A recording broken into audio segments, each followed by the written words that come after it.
नमस्कार मंडळी, उद्या 25 जानेवारी म्हणजे उद्या गुरुपुष्य अमृत योग आहे आणि हा जो योग आहे हा अतिशय दुर्मिळ योग आहे, कारण उद्या शाकंभरी पौर्णिमा देखील आली आहे। जेवढी आपल्याकडून उद्या लक्ष्मीची सेवा होईल तेवढी सेवा करा, कारण ही जर सेवा आपण केली तर आपल्याला अखंड लक्ष्मी प्राप्तीसाठी ही उपयोगी येणार आहे। असंच मी आज ज्या 2 वस्तू तुम्हाला सांगणार आहे, या वस्तू जर तुम्ही दिल्या तर 7 पिढ्याचं दारिद्र्य तुमच्या घरात येणार आहे। त्यासोबतच तुम्ही गरीब तर होणारच आहात, पण भिकारी झाल्याशिवाय सुद्धा राहणार नाही। त्या 2 वस्तू कोणत्या बघा, पण त्याआधी उद्या गुरुपुष्य अमृत योग आहे। आपल्याकडून जेवढीही देवीची सेवा होईल, स्तोत्र पठण होईल, तेवढं आपल्याला करायचं आहे। याने आपल्या घरामध्ये कशाची कमतरता राहणार नाही।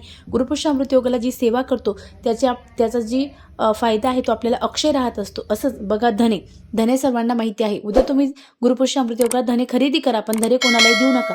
त्यासोबतच हळकुंड खरेदी करा, हळद खरेदी करा, पण उद्या शेजारी किंवा कोणत्या नातेवाईकाला हळद देऊ नका। असं जर तुम्ही केलं तर तुमच्या घरामध्ये 7 पिढ्याची दारिद्र्य राहणार आहे। श्री स्वामी समर्थ। धन्यवाद।